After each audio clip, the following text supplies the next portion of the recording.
Sir recent గా Davos కి AP CM అలాగే తెలంగాణ సీఎం వెళ్ళారు కదా.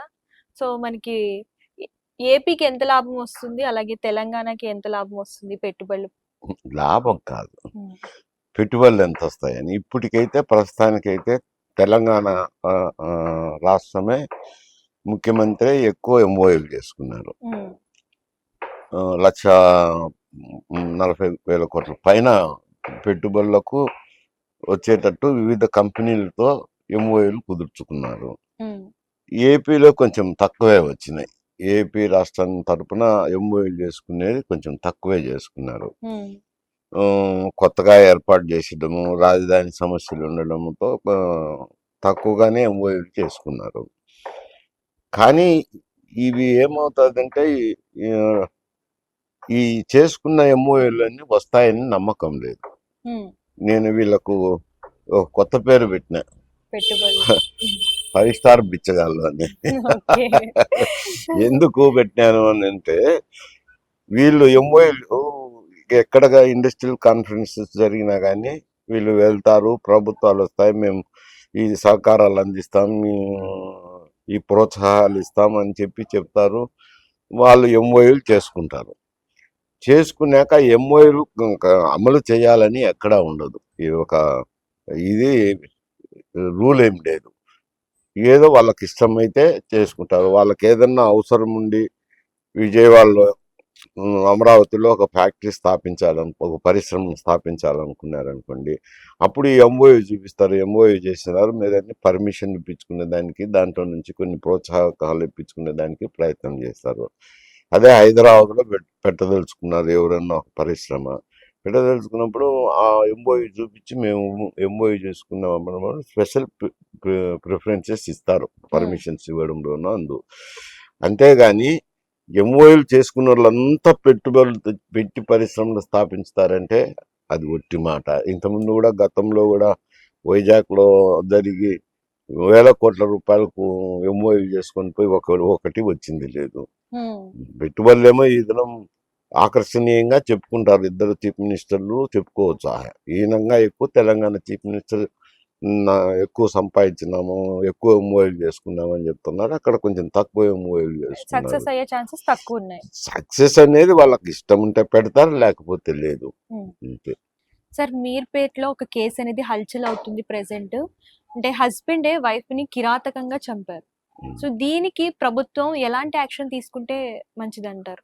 అంటే ఇప్పుడు వివాహేతర సంబంధం ఉన్నట్టుంది భర్తకు. వివాహేతర సంబంధం ఉండి అది ఆమె భార్యకు తెలియడంతో ఇద్దరు వాదులాడుకోవడము, ఆయన ఏదో కొట్టడంతో ఆమె చనిపోయింది. చనిపోయిన తర్వాత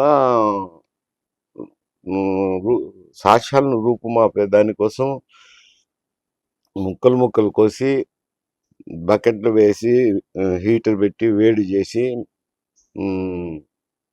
ఉడకబెట్టారని, మాంసము ఎముకలు పొడి చేసినారని, ఇన్ని చేసి అవి చెరువులో పడేసినాడని ఆనవాళ్ళు లేకుండా.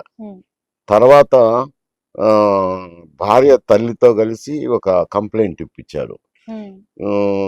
ఆమె అదృశ్యమైంది, కనపడడం లేదు అని చెప్పి ఈయనే కంప్లైంట్ ఇచ్చారు. భర్తే చంపి, భర్తే సాక్ష్యాలు లేకుండా రూపుమాపి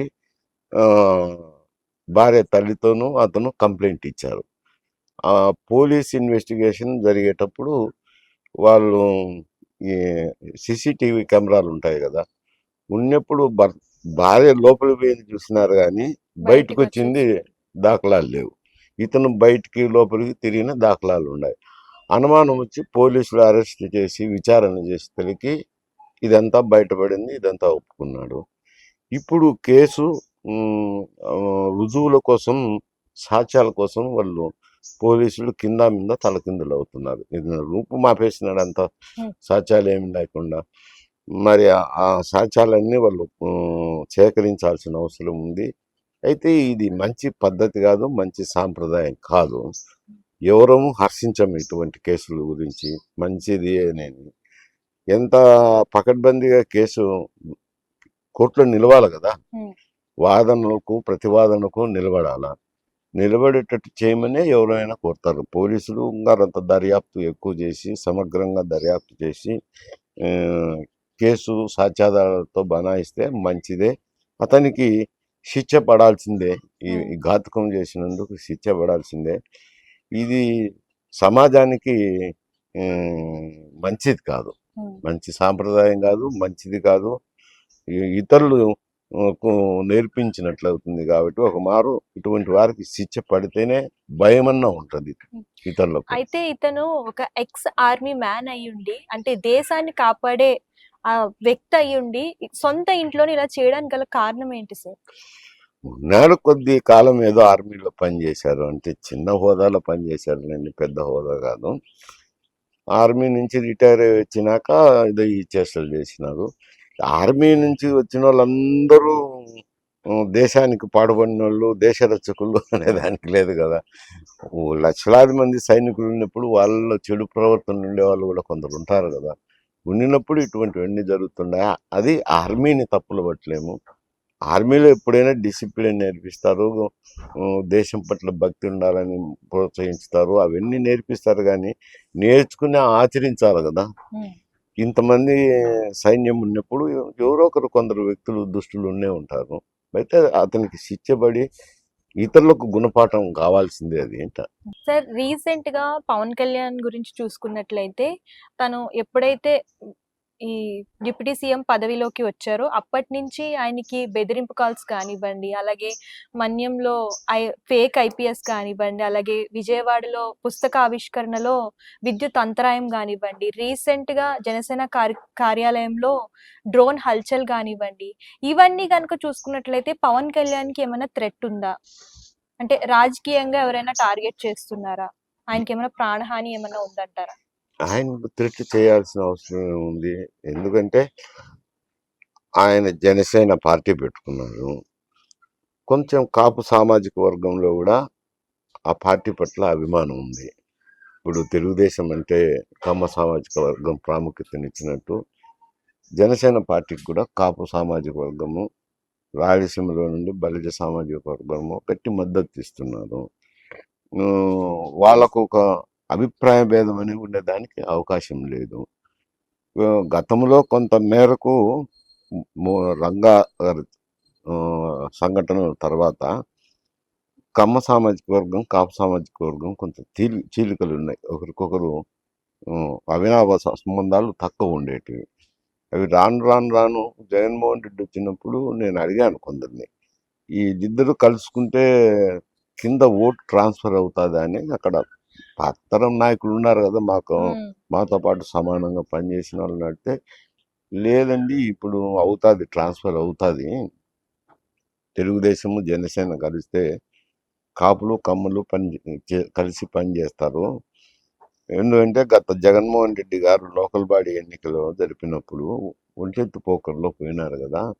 అటువంటిప్పుడు ఇద్దరు కలిసి కొన్ని చోట్ల కంటెస్ట్ కూడా చేసినారు, ఒకరికొకరు సపోర్ట్ చేసుకున్నారు. కాబట్టి ఇప్పుడు పాత మసరాలు లేవు, ట్రాన్స్ఫర్ అవుతుంది అన్నారు.